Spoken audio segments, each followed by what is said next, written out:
Lo hemos dicho ya esta mañana, ¿no? Cuando comenzábamos la jornada con la senadora Carolina Goich, de que hoy iba a ser un día de mujeres. Ya que ayer Gabriel Boric nos dijo, esta es una mesa de todo. Y claro, ayer teníamos invitado a puros hombres en la parte final del programa. Estuvo Jaime Yelins y Carlos Estrada, Luis Legaza, ¿no? Hablando de diversos temas, los mismos temas a la que hemos convocado hoy a conversar a quienes intentan llegar una al municipio de Punta Arenas y dos al Palacio Pereira, donde se va a escribir la Constitución. ¿Será solo en el Palacio Pereira? Porque hay muchos dicen, ¿y por qué no se puede escribir también en las regiones del país si estamos buscando la descentralización de Chile? Sobre eso vamos a conversar. Y vamos a tener por Zoom, a partir de cualquier minuto, como invitada, para hablar también de la contingencia, a la gobernadora de Última Esperanza, Erika Farías.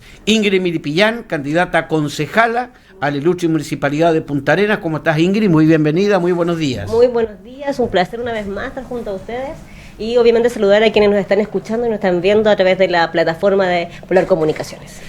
A través de la plataforma de Polar Comunicaciones, Andrea Pircevi también te escucha toda la región, en Última Esperanza, en Tierra del Fuego y evidentemente en Punta Arenas. Te ven y te escuchan. Bienvenida, buenos días. Bueno, entonces aprovecho de mandar un saludo cariñoso a toda la región, por supuesto a la gente que nos ve y a los que nos escuchan también. Gracias por la invitación, por el fantástico panel. Ganas de conversar sobran, así que es cosa de que nos pongamos a la tarea. Tenemos mucho de qué hablar y estamos recargando pilas. Ahora en este proceso hay muchas cosas que están recién pasando, así que feliz de conversar. Todavía pasando. Porque está reunida la comisión mixta, debe estar comenzando a reunirse la comisión mixta, senadores y diputados, para definitivamente transformar en ley de la República la reforma constitucional que permite, entre otras resoluciones, fijar para el 15 y 16 de mayo las elecciones. ¿Quién gana con esto? Con postergar las elecciones para el 15 de mayo. Les pregunto a ustedes si están de acuerdo, pero le voy a dar la bienvenida a, recién hablaba de Nelda Panicucci, yo recién esta mañana hablaba de Nelda Panicucci, ¿eh? ¿A propósito de qué? Que ayer pasé por calle República y me dio vergüenza ajena y un remordimiento profundo al ver la sede del Partido Socialista transformado en una ratonera.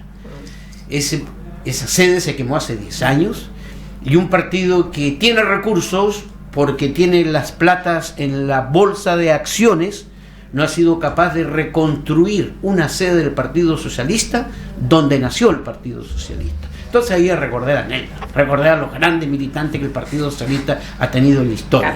Bienvenida, Daniela Panicucci Herrera. ¿Cómo estás? Muy bien, muchas gracias. Agradecer la invitación a este hoy día panel de mujeres. Sí, y eso es se tomaron bueno. la radio. Sí, y no solamente la radio, la idea es tomarnos todos los espacios. Por eso es que también hoy día hay tantas mujeres de candidatas y bueno, y ya las otras estaremos compartiendo con hombres también. Esto tenemos que hacerlo mixto, así que agradecer el espacio porque hay que decir no es 8 de marzo, sino que efectivamente hoy día estamos en un proceso que nos invita a las mujeres a estar en todos los espacios, así que agradecida. Vamos a tener paridad de género. Vamos a tener paridad de género.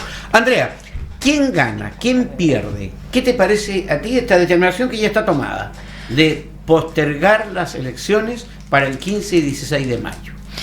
Bueno, mira, yo soy bien crítica en realidad. O sea, hay una parte en que es imposible no empatizar y entender con que hay una situación sanitaria y creo que nadie en su sano juicio pensaría que hay algo por sobre la vida y la salud de las personas. Entonces es difícil cuando el criterio es ese, no acogerlo como algo necesario. Pero sí me pasan dos cosas, la miro, que es que en el fondo veo que tenemos un centralismo que nos está golpeando donde no conocíamos ya, o sea, pensábamos que ya no podía haber más y acá cae un nuevo ejemplo, porque nuestra región no está pasando por un momento como el que está pasando en la metropolitana. Y hay muchas de las medidas que se están tomando que se basan en los índices justamente de la región metropolitana. Yo pienso que en términos de elecciones, y lo conversábamos esto un poco antes de salir al aire, las elecciones de autoridades regionales no encuentro una justificación para postergarlas. La constituyente, que es un poco lo que nos interesa, en este caso a Daniela, a mí, bueno, tiene un efecto nacional. Ahí uno podría decir, ok, hagamos una elección a nivel nacional. Pero, ¿por qué las regiones no pueden gestionarse y tener sus autoridades locales en una situación como la nuestra, que Punta Arenas hoy día estamos en fase 3. O sea, perfectamente podríamos. De hecho, estamos mejor de lo que estuvimos cuando fue el plebiscito anterior. Pero mira que esto es variable, ¿eh? Es variable. También Natales está en fase 3. Claro, pero lo que uno siente... O sea, pasa el jueves, perdón. Lo que uno siente me pasa otra cosa, te voy a decir, y es que uno como que ajusta sus expectativas y dice, ya, bueno, es mayo, vamos que es mayo.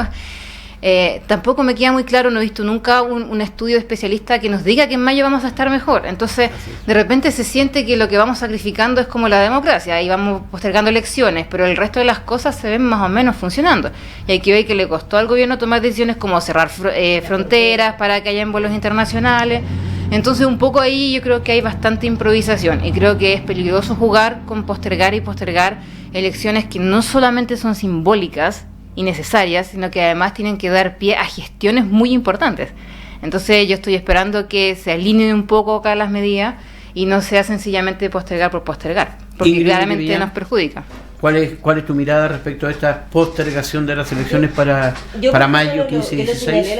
Hace una semana creo que estuvimos conversando justamente de este tema y yo tampoco estoy de acuerdo con la postergación, pensando un poco también en esto, en que pudimos tal vez haber pensado en descentralizar las elecciones que son las locales, las de gobernador regional, gobernadoras regionales, las de alcalde, cierto, alcaldesa, en definitiva las municipales y las de gobernaciones regionales.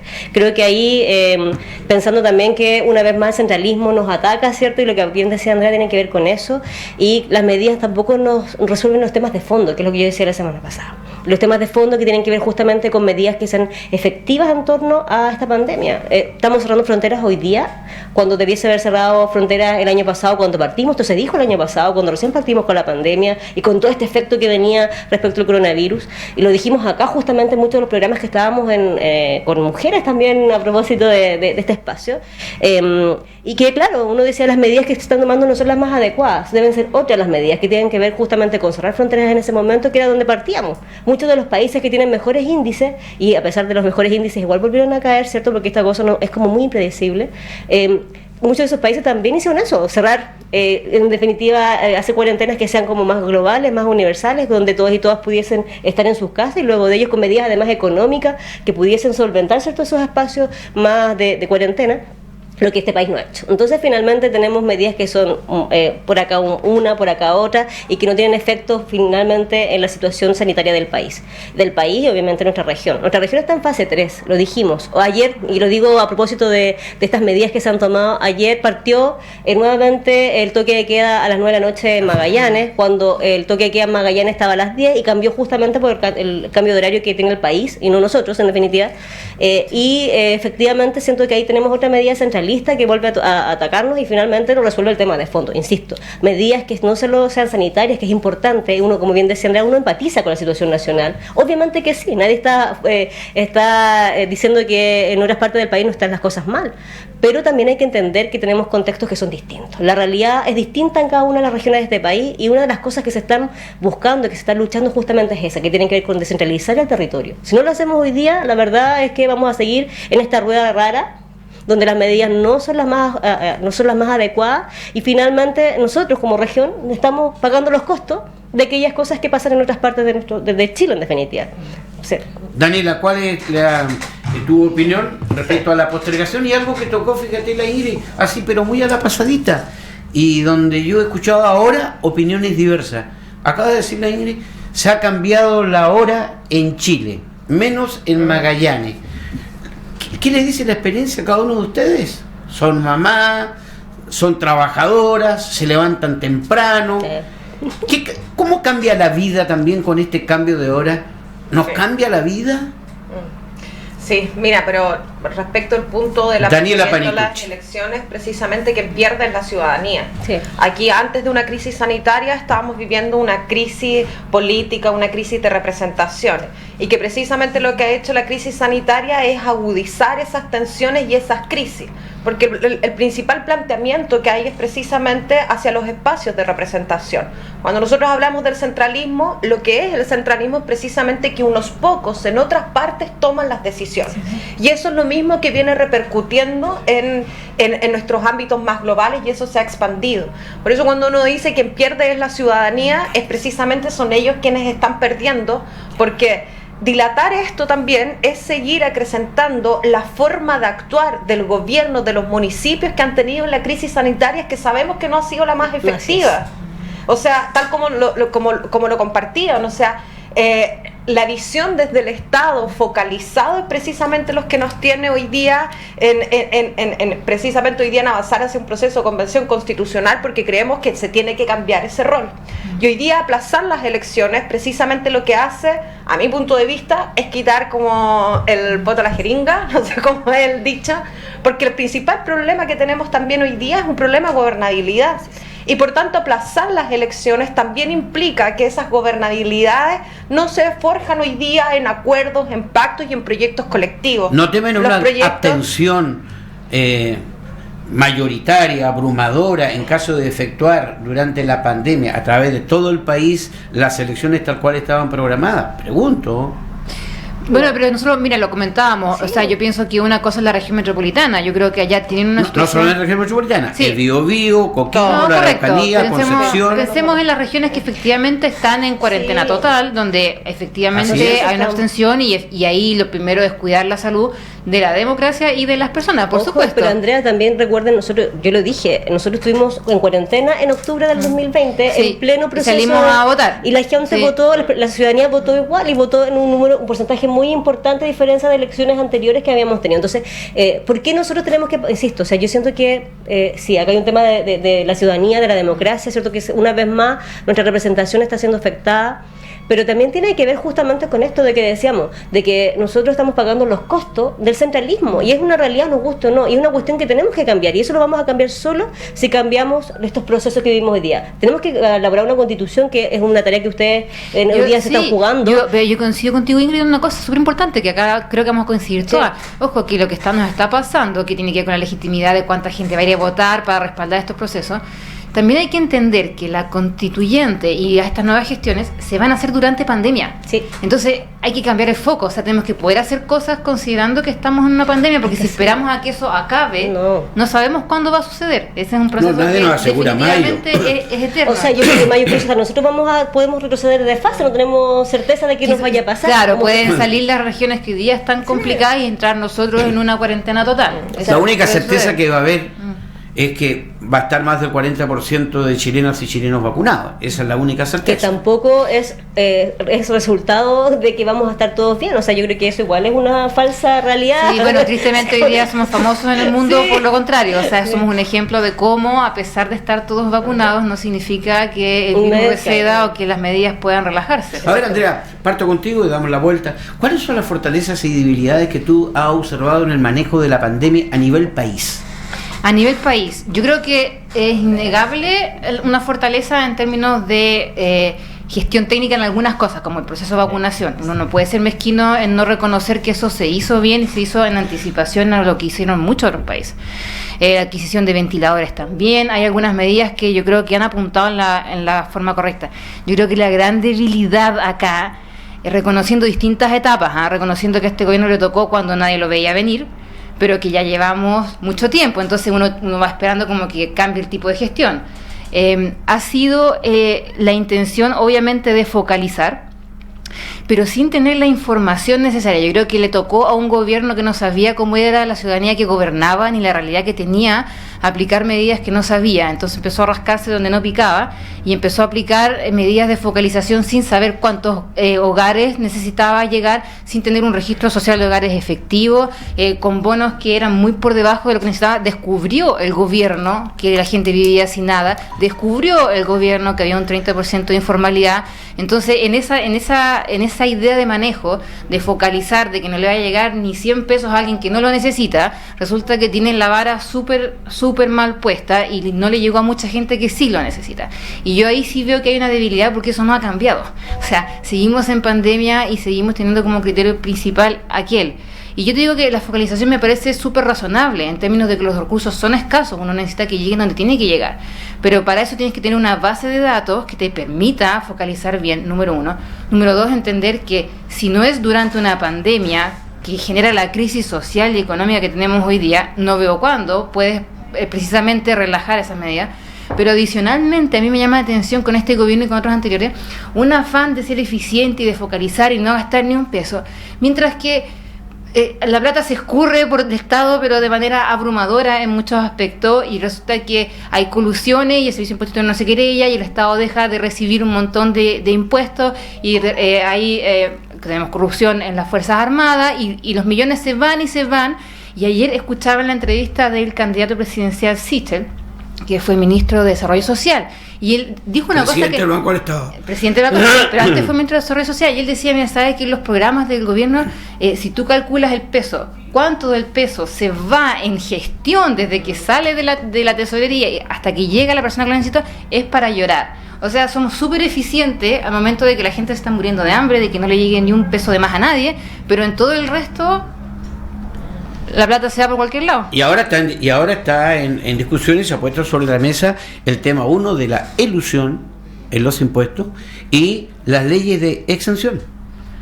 Y donde también leyes de exención tenemos en las zonas extremas, ¿no? Acá fundamentalmente Magallanes. Entonces hay que poner ojo. ¿Cuál es la mirada que ustedes tienen frente a lo que está aconteciendo, a lo que se está decidiendo en estos momentos en el país? Claro, me podrás decir tú, Ingrid, porque yo te miro a ti, que esto es materia de orden constitucional, pero tú eres una mujer de la política y tienes una opinión sobre ello, más allá de lo que podrá significar tu trabajo, y vamos a hablar también sobre el trabajo en la comuna de Punta Arenas para transformarlo definitivamente en gobierno local. Yo siento que el tema constitucional, el tema de la discusión luego que van a tener aquellas personas que sean elegidas para representar a nuestro país en ese proceso es fundamental. O sea, ese es el futuro de Chile en definitiva, lo que queremos cambiar hoy día que no está bien. Tenemos una situación nacional que en definitiva, bien lo decía Andrea, o sea, muchas personas que no les llega nada hoy día porque efectivamente la focalización está, o el registro social de hogares está hoy día dado por quienes más lo necesitan supuestamente, ¿cierto? Pero entendemos que la pandemia lo que nos hace ver o nos revela, ¿cierto? Justamente esta pobreza escondida que hoy día está. Hay muchas familias que quedaron sin ningún peso porque quedaron sin empleo, ¿cierto? Cesantes o independientes que trabajaban y que les iba muy bien, pero que tampoco generaron más ingresos porque la pandemia no los dejó avanzar. Entonces, claramente, ahí uno puede observar que la medida hoy día están dadas siempre para quienes están justamente en el registro social de hogares, que me parece adecuado, sino que uno no diga que no reciban nada, tienen que recibirlo igual, es parte de quienes lo necesitan. Pero también tenemos que observar quiénes son los demás, quiénes son esa otra realidad que requiere hoy día que también el Estado pueda garantizarle algo mínimo para poder subsistir en este periodo que ha sido tan difícil en definitiva. Y ahí obviamente esas garantías las da el Estado, y el Estado hoy día no está garantizando aquello. Y tiene que ver justamente con los cambios que tenemos que hacer en la Constitución. Cómo el Estado es garante de los derechos fundamentales de las personas. Y eso es una realidad, y eso tenemos que trabajarlo, y espero también que quien quede en ese espacio de representación, ¿cierto?, nos pueda también invitar a quienes somos parte de la ciudadanía a participar del proceso constituyente, porque finalmente es la ciudadanía la que tiene que definir cuáles son aquellas prioridades que tiene nuestro país. En estos momentos, mira, se está aprobando el IFE y el bono de 500.000 pesos. Pero tiene letra chica. Siempre. Claro, es cierto, llegaron a un acuerdo, se aumentó de 60 a un 80% de los inscritos en el Registro Nacional de Hogares. Pero fíjate que hoy en la mañana solo el Banco Mundial decía de que hay nuevos 2,3 millones de chilenos en la pobreza, 2,3 millones de chilenos durante la pandemia. Que bajaron de esos 2,3 millones, ¿cuántos podrán estar en el Registro Nacional de Hogares? ¿Cuántos millones de chilenos van a quedar sin estos beneficios? Muchos. O sea, mira, yo acá con la colega vamos a dar cuenta de ello. Pues.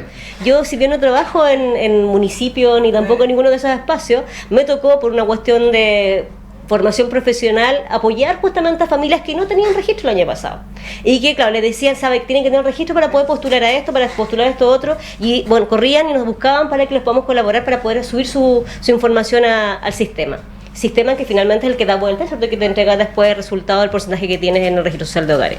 Y resulta que nunca recibieron nada, porque tienen que estar 12 meses antes, porque tienen que tener una antigüedad, porque un montón de otras cosas más. Entonces finalmente igual se sienten engañados frente al sistema. Entonces son cuestiones que hay que revisar. La burocracia para llegar. Entonces, ¿sabes que sí? Y hay que tener en consideración también cuando uno está en el Congreso tomando medidas de este tipo, porque finalmente es la letra chica aquella, es la que después no nos permite entregar los recursos a quienes hoy día más lo necesitan, que son aquellas familias que efectivamente en la pandemia quedaron sin empleo, que eran, insisto, eran independientes y que no pudieron seguir trabajando, o que se han vuelto a reconvertir, ¿cierto?, de respecto de lo que tiene que ver con la economía familiar. Entonces es súper difícil, es muy difícil. Señoras, señoritas, Daniela Panicucci, Ingrid Milipillán, Andrea Pisich, ustedes me van a disculpar, nos vamos a separar solo un instante para recorrer nuestra galería comercial y la pregunta ya está hecha. ¿Qué hacemos con aquellos millones de chilenos que quedan offside en esta ayuda del Estado de Chile y en un momento tremendamente crítico para nuestra economía? Vamos y volvemos.